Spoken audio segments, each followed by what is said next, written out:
우리 한번 따라합시다. 모든 은혜의 하나님. 우리 한번 더 고백합시다. 하나님은 은혜의 하나님이십니다.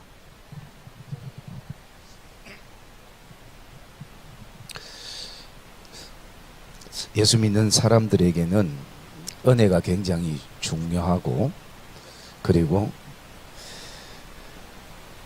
누군가가 저에게 목사님은 목회할 때 무엇이 제일 중요하다고 생각하나요? 성도님들이 신앙생활 할 때 무엇이 제일 중요하다고 생각하나요?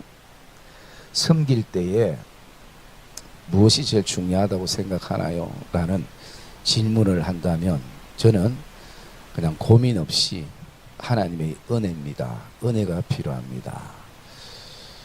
여러분, 저도 뭐 긴 목회는 안 했지만 이 목회의 여정을 돌아보면서 어떤 신학으로 목회하는 것도 아니고요, 그리고 나의 경륜으로 하는 것도 아니고, 나의 경험은 더더욱 아니고, 절실하게 필요한 것이 하나님의 은혜임을 매 순간마다 느끼게 됩니다.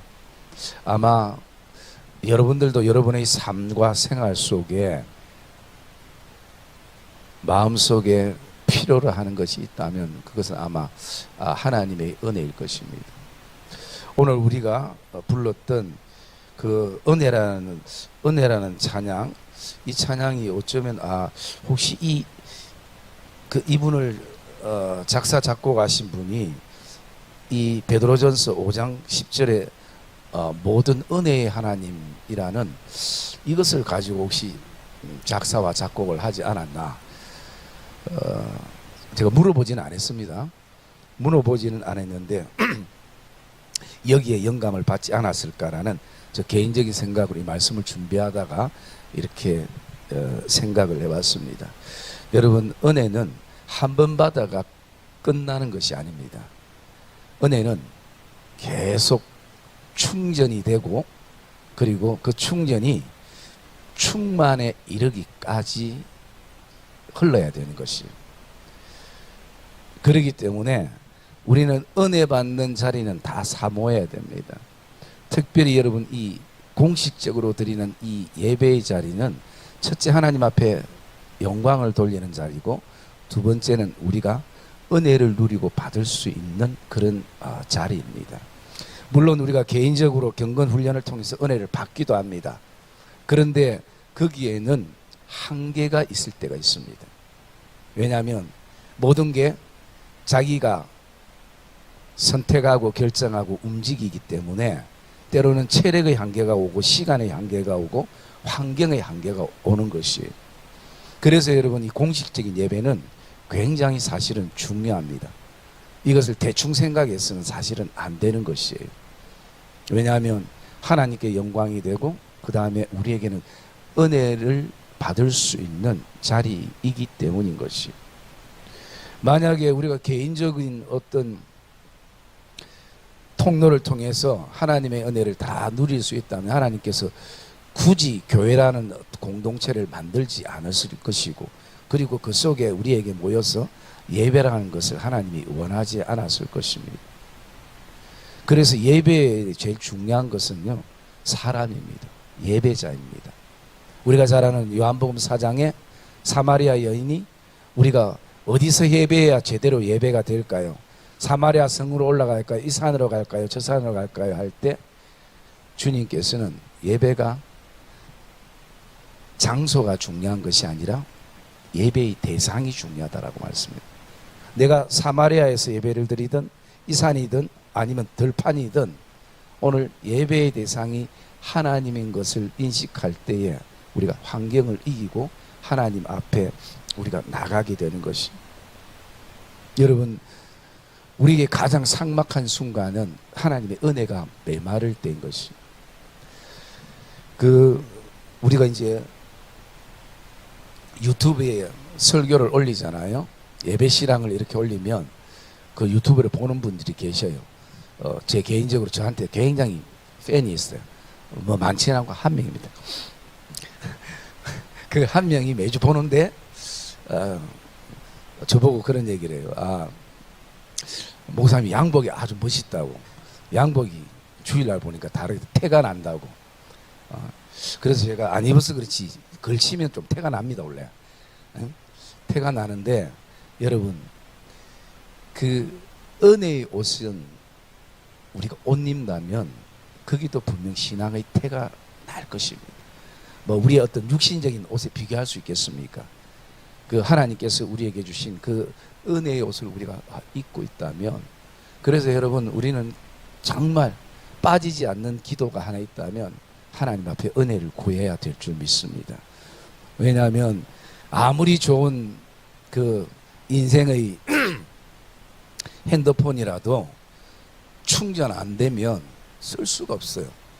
그러나 좀 인생이 허접한 인생이라도 늘 그 인생의 휴대폰을 충전하면요 우리가 그 휴대폰을 쓸 수가 있는 것이. 그렇기 때문에 은혜는 하나님으로부터 계속 공급을 받아야 돼요. 오늘 받았다고 끝나는 것이 아니라 내일 더 큰 은혜를 우리가 사모해야 되는 것이. 이 땅의 것은 우리가 사모 안 해도 하나님의 은혜는 사모할 필요성이 있습니다. 그래야 저도 은혜를 받아야 목회를 할 수 있는 것이고, 성도들도 은혜를 받아야 섬길 수 있는 것이고, 그래서 우리가 하나님 앞에 영광을 돌리고 하나님의 이름을 우리가 그렇게 높여드리는 것이에요. 여러분 한 번씩 여러분 그런 어떤 실수를 해보셨죠? 그 전기 메인선에다가 전기를 안 꽂고 그냥 그거 말하죠 갑자기 콘서트 거기에만 꽂고 충전이 되는 줄 알았다가 나중에 보니까 아 본선에 안 꼽았네라는 생각이 들어서 본선에 꼽는 것처럼 오늘도 우리가 하나님께 우리 인생의 여러 가지 충전기를 꼽아야 돼. 여러분 우리 콘서트에 얼마나 많은 인생의 그 전기선들이 있습니까? 뭐 8개 9개 그렇게 있는 선들을 다 꼽아놨는데 제일 중요한 건 어디예요? 본선에 하나님과의 그 친밀감 속의 그 선은 꼽지 않으면 아무리 그거 꼽고 있어도 전기가 안 통하고 충전이 안 되는 것이요. 내 인생의 그 콘서트에 충전기가 1개든 2개든 본선에 꼽혀 있으면 충만하게 흐르는 것이. 그래서 여러분 예수님을 나타날 때 많은 표현들이 있지만 그 가운데 제일 중요한 표현이 뭐냐면 예수님을 가리켜서 은혜와 진리가 충만하더라라는 것이. 여러분 우리 요한복음 1장 말씀 한번 볼까요? 요한복음 1장 우리가 믿는 예수님을 소개할 때에 은혜가 메마르지 않는 예수님을 이렇게 소개하고 있는 것입니다. 요한복음 1장 14절 말씀 같이 읽읍시다. 시작.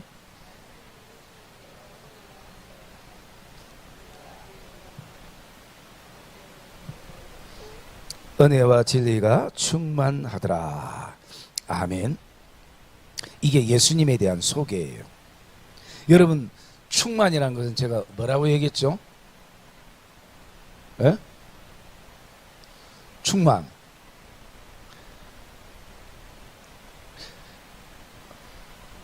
칼국수는 빨리 드시더만은. 네, 같이 칼국수를 못 먹겠어요. 네, 밥 먹을 때 우리 권사님들 다 드시고. 자, 충만은 뭘 충만이라 그래요? 비유할 때에 저수지에 물이 있잖아요. 마르지 않고 계속 어떻게 해요? 밑으로 쫙쫙쫙 흐르는 거예요. 왜? 근본이 안 마르고 위에서부터 흘러내려오는 물이 계속 차고 넘치게 하니까 물이 마르지 않고 저수지 물이 흘러내려온 거죠. 이거를 가리켜서 충만이라고 얘기하는 것입니다. 그래서 그분은 예수 그리스도는 은혜가 충만하시기 때문에 그 은혜를 우리에게 흘러보내는 것입니다. 여러분 은혜의 이 단어에서는 참 많은 것이 발생되었습니다. 기쁨도 발생되었고요. 그 다음에 즐거움도 발생되었고요. 또 이 은혜라는 단어 속에 또 우리가 흔히 얘기할 듯이 윤활유로 기름이라는 의미도 있습니다. 여러분 기계에만 기름이 필요한 것이 아니라 차에만 연료가 기름이 필요한 것이 아니라 우리의 인생에도 기름이 흐르면 삐걱삐걱 소리가 나지 않아요.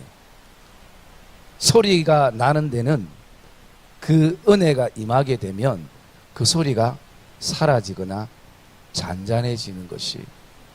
그래서 오늘도 내 인생이 계속 삐그덕삐그덕거리고 나지 않아야 될 이상한 소리가 났을 때는 우리 믿음의 사람들은 다른 거 보는 것이 아니라 내 안에 하나님의 은혜가 메마르지 않았는가.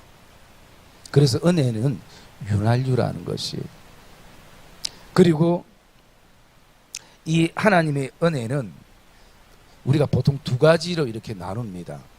일반적인 은혜가 있어요. 일반적인 은혜는 어떤 걸 얘기하죠? 일반적인 은혜는 예수 믿는 사람들이나 예수 안 믿는 사람들이나 다 누리는 은혜예요. 이걸 일반적인 은혜라 얘기하는데 그게 어떤 게 있을까요? 일반적인 은혜가? 예? 크게 얘기해봐요. 잘 안 들려요. 저도 보청기 할 때 다 돼가 지금. 뭐라고요? 예? 일반적인 은혜가 뭐예요? 행복한 것은 또 사람마다 다르니까 우리가 동시에 다 누릴 수 있는 거. 에? 햇빛, 또 공기, 또 바람, 그리고 또 뭐 시간, 밤이 되고 또 아침이 되고 이런 거, 그죠? 물론 뭐 비가 동네마다 다를 수 있지만 일반적으로 아침에 해가 뜨고 저녁에 해가 지고 하루를 맞이하고 하는 모든 것들이요. 또 우리가 부산에서 용호동에서 별을 보는 거나 또 서울에서 별을 보는 거나 위치는 달라도 하늘에 별이 우리를 밝혀주는 것, 이런 거를 자연적인 것을 우리가 일반적인 은혜라 그렇게 얘기를 합니다. 그러나 우리 예수 믿는 사람들은 이 은혜만 누리는 것이 아니라 특별한 은혜를 우리에게 주셨다는 것이. 그래서 우리는 일반적인 은혜도 누리지만 그보다 더 중요한 것, 그것은 바로 오늘 예수 그리스도를 나의 구주로 모시고 섬길 수 있는 십자가의 그 은혜는 특별한 은혜인 것입니다. 그것은 세상 사람들이 누리려고 누리는 은혜가 아닌 것이에요. 여러분, 지금 오늘 이 베드로 선생님이 우리에게 말씀하시는 것은 그냥 세상 사람들이 일반적인 은혜가 아니라 특별히 예수 믿는 사람들에게 임하는 은혜에 대해서 말씀을 하고 있다는 것이. 그러기에 오늘 베드로 선생님이 말씀하시는 그 하나님의 은혜는, 특별한 은혜가 나에게는 어떤 것이 있는가라는 것을 우리가 오늘 이 말씀 속에 좀 묵상을 하려고 하는 것입니다. 첫 번째 보면요, 부르심입니다. 그것이 하나님의 특별한 은혜인 것이에요. 10절에 보면 모든 은혜의 하나님 곧 그리스도 예수 안에서 너희를 부르사라고 말씀하는 것이. 여러분, 그래서 어떻게 내가 예수를 믿을 때 내 의지로 믿은 것 같지만 사실은 더 깊이 들어가 보면 거기에는 하나님이 부르심이 있는 것이. 그래서 하나님의 부르심의 형태는 다르지만 우리가 동일한 것은 어떻게 해요? 하나님이 나를 부르셨다는 것이. 어떤 사람은 사업이 망한 그때에 하나님을 만난 사람이 있습니다. 어떤 사람은 정말 잘 나갔었는데 어느 순간부터 내 안에 육체적인 질병이 생기면서부터 그가 예수를 믿었던 계기가 되어지기도 한 것입니다. 여러분들 특별히 연예인들의 간증 보면요, 잘 될 때 예수 믿은 사람이 아무도 없더라고요. 정말 인생이 망가지고 인기 때문에 두려움 속에 놓여있고 자살을 생각하고 또 일이 끊기고 죽음을 생각하고 그런 순간대에 그제였어야 이제 복음이 다른 사람을 통해서 들어오기 시작하는 거죠. 그리고 그것이 교회에 나가게 된 계기가 됐는데 믿음의 걸음을 걷게 된 계기가 되는 것입니다. 그래서 하나님이 우리를 부르실 때는 그 부름의 형태는 다 다를 수 있습니다. 그러나 중요한 것은 오늘 말씀대로 오늘도 우리를 그리스도 안에서 우리를 부르셨다라는 것이, 이게 우리에게는 특별한 은혜인 것입니다. 그리고 또 두 번째 우리에게 주신 특별한 은혜는 뭐냐면요, 자기의 영원한 영광에 들어가게 하신다라는 것입니다. 그래서 우리가 오늘도 예수 믿으면 구원을 받는다는 것이 이제는 우리가 영생의 복을 누리고 하나님의 영광에 동참하는 것. 여러분, 이 땅에 살아가면서 대통령이 아니라 뭐 국회의원이 아니라 남구청장이 나를 초대해도 우리가 그 영광스럽게 생각하고, 그죠? 여러분들이 좋아하는 그 뭡니까? 트로트 가수 임영웅 뭐 여러분 콘서트 갔는지 안 갔는지 모르겠지만 우리 그 제가 아는 분 중에 그 지정신이 아는 분들 몇 분이 있어요. 아줌마들이 그 저 찾아가고 그 저 뭐 신천의 사모님 언니들인데 그 콘서트 뭐 티켓 사가지고 뭐 10만 원 20만 원 주고 내가 교회 헌금을 그렇게 하지 했는데 그런데 뭐 저도 임영웅은 좋아해요. 사람이 인성이 많이 돼서 칭찬을 많이 하더라고. 여러분 거기 가서 임영웅하고 손을 한번 잡아도 여러분들이 감격스러워 가지고, 그죠? 어쩔 줄 모르고 이렇게 하는데 하나님의 영광은 감히 사람으로는 상상을 할 수가 없는 것이에요.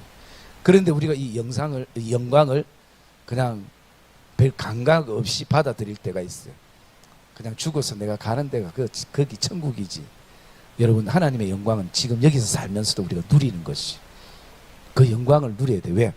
영광에 하나님께서 들어가게 하신 이가 있습니다. 하나님께서 우리를 하나님의 영광에 동참하도록. 여러분, 이 두 가지는 변하지 않습니다. 우리가 아무리 내 힘으로 끊으려고 해도 끊을 수 없는 것이에요. 왜? 하나님의 관건적인, 하나님이 주권 안에 우리를 품으셨기 때문에 내가 도망갈 수는 있어도 갔다가 다시 얻어맞고 와야 돼요. 오게 돼 있어요. 그래서 여러분, 인생을 돌지 말고 바로 오면 제일 빨라요. 이제 나이도 되고 했는데 그게 제일 빠른 길이에요. 응? 하나님 앞에 나오는 길이 제일 빠른 길이다. 그게 제일 성공된 인생이에요. 여러분, 인생의 성공을 어디에 둡니까? 이 땅에 썩어질 것에 둘 것이 아니라, 여러분 얼마 전에 그 부산에 대표하는, 사상 쪽에 대표하는 국회의원이 스스로 목숨을 끊는, 얼마나 안타깝습니까? 참 그 권력이라는 것도 한순간에 날아가 버리고, 그 집이 여러분 얼마나 부자인 줄 알죠? 그분이 원래 장성만 목사님 둘째인가 셋째 아들인가 뭐 그러는데, 그 여기 동서대하고 경남정보대하고 얼마나 많습니까? 그 사학재단만 해도 엄청난 건데 그것도 다 뒤로 하고, 그런 어떤 시대 속에 우리가 오늘도 우리가 살아갑니다. 그래서 이 땅의 영광은요, 들의 풀과 같이, 꽃과 같이 시들 수밖에 없는 것이. 그러나 하나님의 영광은 우리가 영원하고, 그리고 이 영광을 우리가 오늘도 가슴에 품고, 이 자체가 하나님의 은혜인 것입니다. 여러분, 우리가 조금 전에 찬양할 때 그 찬양이 뭐였습니까? 아, 하나님의 은혜로 이 쓸데없는 자 왜 나에게 구속하여 주는지, 뒤에 뭐예요? 알 수 없어요. 하나님의 은혜 해석이 안 됩니다. 나 같은 사람에게 왜 이런 은혜를 주시는지 수학적인 공식으로도 풀 수 없는 것이에요.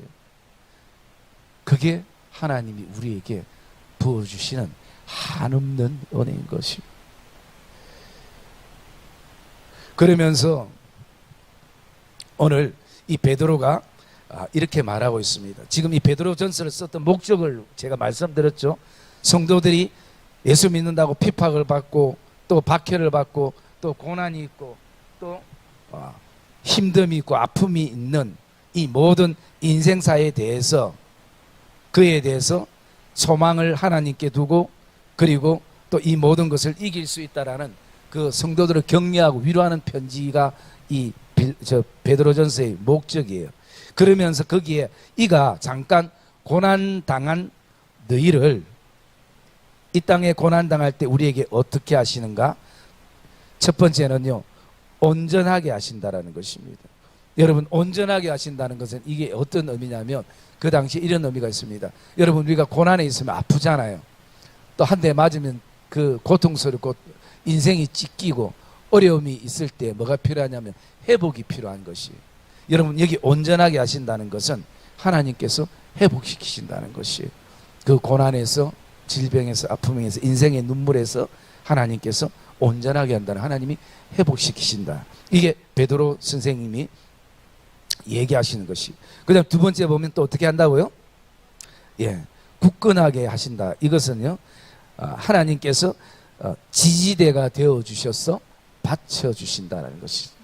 지지대가 되어서 받쳐 주신다. 여러분, 이 건물도 이렇게 무너지지 않고 있는 것은 우리 눈에 보이지 않지만, 물론 여기 보이는 기둥 두 개도 있지만 눈에 보이지 않는 뭔가 지지대가 있어. 이 건물을 지탱하는. 이게 약해지면요, 건물이 무너질 수도 있는 것이에요. 그래서 내 인생을 누가 지지하고 누가 지지대가 되어주는가, 이 굳건하게 하신다는 것은 하나님께서, 하나님의 은혜가 지지대가 되어주고 굳건하게 해주신다는 것입니다. 여러분, 이건 여러분들이 삶 가운데 얼마나 우리가 많이 경험하고 또 고백하고 그렇게 있는 부분들이지 않습니까? 또 강하게 해주신다. 이것은 힘을 주시고 그 다음에 능력을 주신다라는 의미이기도 하는 것입니다. 또 마지막 한 가지는 뭐냐면요, 틀을 견고케 하여 주신다라고 말씀합니다. 이것은, 견고라는 것은 기초를 튼튼하게 해주시는 것이죠. 기초를 튼튼하게. 여러분, 기초가 튼튼하면 뭐 100층 120층 올라가도 기초가 튼튼하면 건물이 견고해지는 것이. 그런데 2층이라도 기초가 허접하면 들어가야 될 게 덜 들어가고 기초가 부실하면요, 어떻게 해요? 무너지게 되어 있는 것이. 여러분, 세상의 건물만 그렇습니까? 우리 신앙도 마찬가지인 것이. 우리의 신앙도 기초가 중요한 것이에요.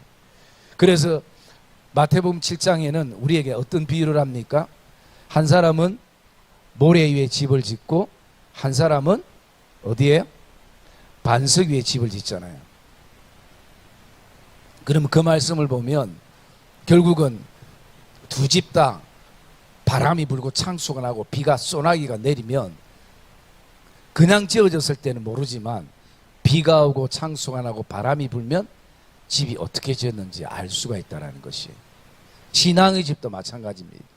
그러면 예수님께서 왜 그런 비유를 들고 말씀하고 있는가? 그 배경을 좀 알아야 돼요. 그것은요, 여러분들이 인생의 집을 질 때 눈에 보이면 이게 반석인지 이게 맨 땅인지 뭐 이게 모래인지 누가 모르겠습니까? 그런데 왜 모래 위에 기초를 두고 짓는가? 그것은 저는 개인적으로 세 가지로 생각하는데, 그 당시 배경에서는요, 이스라엘 땅에 햇볕이 쨍쨍 내려지다 어느 순간 한순간 비가 왔다가 또 한순간 햇볕이 내려지고 하면 그 땅들이 마치 집을 짓기에 좋은 땅처럼 보여질 때가 있어요. 그러니까 그게 모래라는 생각을 가지지 못하는 것이에요. 그리고 또 어떤 우리가 신앙의 집을 짓는 측면에서 보면요, 모래에 집을 짓는 것이 빠르거든요. 반석은 기초부터 세우려면 너무나 힘든 시간, 오랜 시간 그렇게 보내야 되잖아요. 그런데 모래는 바로 위에다 지으면 될 것처럼 그렇게 우리가 느껴지기 때문인 것입니다. 그리고 세 번째, 왜 모래 위에 집을 짓는가? 어리석기 때문인 거죠. 성경 그대로 어리석기 때문에. 어리석은 자는 모래 위에 집을 짓고 지혜로운 자는 반석 위에 집을 짓는다라고 말씀합니다. 그래서 하나님께서 오늘 우리의 뭐가 된다고? 기초가 되어 주신다고. 그래서 여러분, 우리의 신앙도요, 하나님의 은혜가 기초가 돼요. 그래야 견고합니다. 그래야 무너지지 않습니다. 여러분, 우리의 신앙과 우리의 삶에 반드시 바람은 불어요. 태풍도 와요. 풍랑도 일어나요. 그리고 창수가 일어날 때가 있어요. 창수는 뭘 말합니까? 하늘만 열려서 비 오는 것이 아니라 그 비가 넘쳐서 땅에서부터도 흐르는 것이에요. 그러나 하나님의 은혜가 기초가 되면 흔들리지 않는다는 것이, 견고한다는 것이. 그게 오늘 고난 속에 고난을 당한 성도들에게 하나님께서 이런 은혜들을 주신다는 것이. 여러분, 이게 우리에게는 뭡니까? 모든 은혜라는 것이에요. 하나님께서 우리에게 이 은혜를 통해서 온전하게 하시고 굳건하게 하시고 강하게 하시고 틀을 굳게 하시는 이 모든 은혜, 이 은혜가 고난을 당하고 있는 성도들에게도 있다라는 것이, 신앙생활 잘하고 또 봉사 잘하고 헌신 잘하고 문제없는 성도에게만 있는 것이 아니라 오늘 바울이 뭐라고 얘기합니까? 인생의 고난 가운데 있는 성도, 내가 잘못했든 잘했든 또 내가 잘 섬기든 잘 못 섬기든 어쨌든 고난당한 성도들에게 이런 은혜들을 우리에게 주신다는 것이, 여러분 오늘도 저와 여러분들이 분명 기억해야 될 것이 있다면 그것은 오늘 모든 은혜는 하나님으로부터 흘러나온다는 것, 그리고 오늘 우리의 삶에 내가 고난의 순간이 있다면 제일 먼저 하나님 앞에 구하고 찾아야 될 것이 주의 은혜인 줄 믿습니다. 그래 주께서 오늘도 우리의 그 은혜를 주셔서 온전하게 하시고 또 견고하게 하시고 또 강하게 하시고 그리고 또 굳세게 하는 그런 은혜들을 우리가 누리고, 그것이 우리의 신앙의 기초가 되고 또 삶의 기초가 되어질 때에 우리는 오늘도 그 어떤 인생의 고난을 두려워하거나 염려하거나 또 걱정하지 아니함을 우리가 보게 되어지는 것입니다. 여러분, 우리가 앞에서 이 고난에 대해서, 염려에 대해서 많이 묵상을 우리가 했었잖아요. 그 염려에 대해서는 우리가 7절 말씀 한번 읽어봅시다.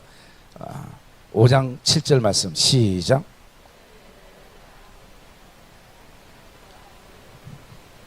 예. 여러분, 우리가 이 땅의 삶이 사실은 더 편해졌어요. 살기 얼마나 좋습니까 요즘. 제가 어디 그 방송 하나를 보니까 그 방송에 나무로 집을 짓는데요, 8일 만에 30 몇 평을 지어요. 사람이 짓는 게 아니라 이제는 로봇이 집을 짓는데 보고 제가 깜짝 놀랐습니다. 참 우리가 편한 시대에 살아요. 그런데 염려는 더 많아요. 걱정은 더 많다는 것이. 그래서 여러분, 걱정에 대해서 베드로 선생님이 이렇게 딱 정의를 내려주시는 거예요. 너희 염려를 다 주께 맡겨라. 염려의 가지수가 몇 가지가 되든 또 얼마나 많든 다 주께 맡기라는 것이. 그래서 여기 다라는 것은 뭘 말합니까? 올, 모든 것, 이것을 말합니다. 그 다음에 두 번째는 주님께 맡기라는 것이에요. 여러분, 염려를 나에게 맡기라는 사람이 어디에 있습니까? 저 사람이 고난이 있고 염려가 있고 걱정이 있으면 우리도 사실은 피하고 싶어요. 사람 심정이. 왜? 내가 뭔가 또 도와줘야 되고 해야 되고 나도 넘어야 될 산들이 많은데, 그런데요, 오늘 우리를 사랑하는 주님은 나에게 맡기라는 것이죠. 우리가 대표적인 말씀 어떤 말씀입니까? 수고하고 무거운 짐진 자들아 다 내게 와서 쉬어라 라고 말씀합니다. 여러분, 누군가를 초청할 때 수고하고 무거운 짐진 사람을 누가 초대합니까? 초대하는 사람이 이 땅에 아무도 없어요. 내 위치를 좀 빛내줄 수 있는 사람들, 좀 내가 함께 가면 내가 돋보일 수 있는 사람들, 이런 사람들을 초대해서 그 잔치를 해도 하지, 이 땅에 수고하고 정말 볼품없고 늘 인생에 무거운 짐을 지고 흑흑거리고 눈물 흘리고 못 져서 지치고 하는 그 사람들을 초대하는 사람은 아무도 없습니다. 오직 예수 그리스도뿐입니다. 그분이 초대하는 것입니다. 너 수고하고 무거운 짐 내가 잘 안다. 내게로 와서 쉬어라. 주님의 초청인 것이. 그래서 지금도 이렇게 다 맡기라고 말씀을. 그리고 또 우리가 그렇게 맡길 수 있는 것은 하나님이 너희를 돌보심이라라는 것입니다. 하나님이 돌보심이라. 그것은 하나님께서 우리를 은혜 아래, 우리를 어떻게 해요? 오늘도 우리를 부르시고 하나님의 영광의 자리에 들어가게 하셨기 때문에 하나님이 책임지시고 돌보신다라는 것이. 그래서 우리가 그 돌보심을 믿으면 어떻게 할 수 있습니까? 돌보심을 믿으면 맡기는 게 되는 것이. 그래서 하나님의 돌보심을 믿으면 맡기는 것이 되는 것이. 우리도 이 땅에 믿는 사람한테 뭔가 맡기지, 잘 못 믿는 사람한테 자기 인생에 귀한 것을 맡기겠습니까? 불안하고 염려되는데. 여러분, 오늘 우리가 맡기는 것, 은행보다 하나님 믿으시기를 주의 이름으로 축복합니다. 은행보다 못한 하나님이 되면 안 돼요. 여러분 은행에 여러분들 돈 열어놓은 것 때문에 내일 없어질까 싶어 밤잠 못 자고 뭐 요즘은 은행도 믿지 못하는 참 어려운 시대지만 그렇게는 사실 잘 하지 않잖아요.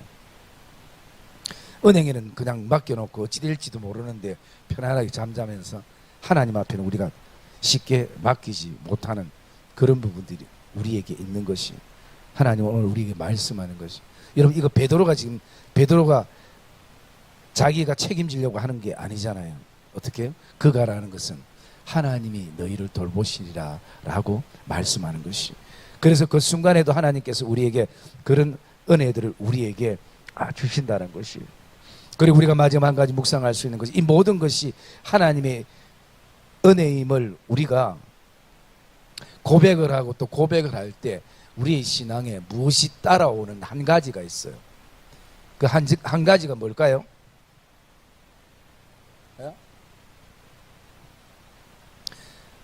모든 것이 은혜라고 고백하면 나에게 항상 따라오는 한 가지가 있어요. 감사가 따라옵니다. 그래서 여러분 우리가 하나님의 은혜, 모든 것이 하나님의 은혜라는 고백이 너무 중요하고 또 이 신앙의 고백이 중요한. 누가복음 17장 우리 말씀 한번 볼까요? 거기에 누가복음 17장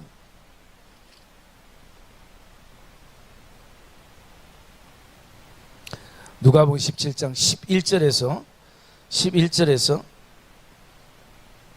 우리 19절까지 말씀을 한번 보겠습니다. 누가복음 17장 11절에서 19절까지. 예수께서 예루살렘으로 가실 때 사마리아와 갈릴리 사이로 지나가시다가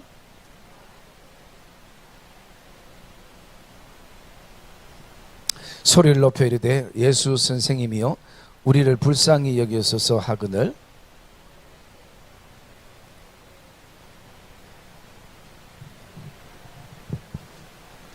그 중에 한 사람이 자기가 낳은 것을 보고 큰 소리로 하나님께 영광을 돌리며 돌아와 뭐 했다고요? 여러분 은혜를 알면 은혜를 고백하면 우리에게 따라오는 게 이렇게 이 감사가 따라오는 것이. 감사하니 제가 17절에 예수께서 대답하여 이르시되 10사람이 다 깨끗함을 받지 않았느냐? 그 9은 어디에 있느냐?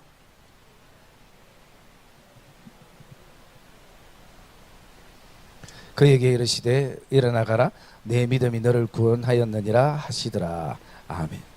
여러분 10명이 이 불쌍한 나병 환자들이 우리를 불쌍히 여기달라고 해서 예수님께서 말씀으로 치료해 주셨는데 그 나은 것을 보고 한 사람만이 하나님 앞에 영광을 돌리고 예수님께 돌아온 것이에요. 왜? 감사하다고. 이 은혜를 모르는 사람들은 자신의 몸이 치료되고 회복되고 문제가 해결되어도요 은혜를 모르면 감사가 안 되는 것이에요. 여러분 이 당시나 그 당시나 나병 환자가 질병이 치료되는 것은 사실 어렵잖아요. 이 얼마나 큰 은혜입니까? 이런 은혜를 받고도 10명이 받고도 돌아와서 감사하는 사람은 한 명이라는 것이. 뭐 이거는 여러분에게 감사연금 내라는 의미가 아닙니다. 오늘 그것을 하나님의 은혜로 우리가 알 때에 우리의 삶에 따라오는 것이 감사의 고백인 것이. 여러분 오늘도 우리는 모든 것이 하나님의 은혜입니다. 그 고백을 우리가 가질 때 또 감사의 삶이 저와 여러분의 삶을 채우고 그 감사 속에서 하나님으로부터 또 다른 은혜를 경험하는 그런 복된 믿음의 성도들의 삶이 되시기를 주님의 이름으로 축복합니다.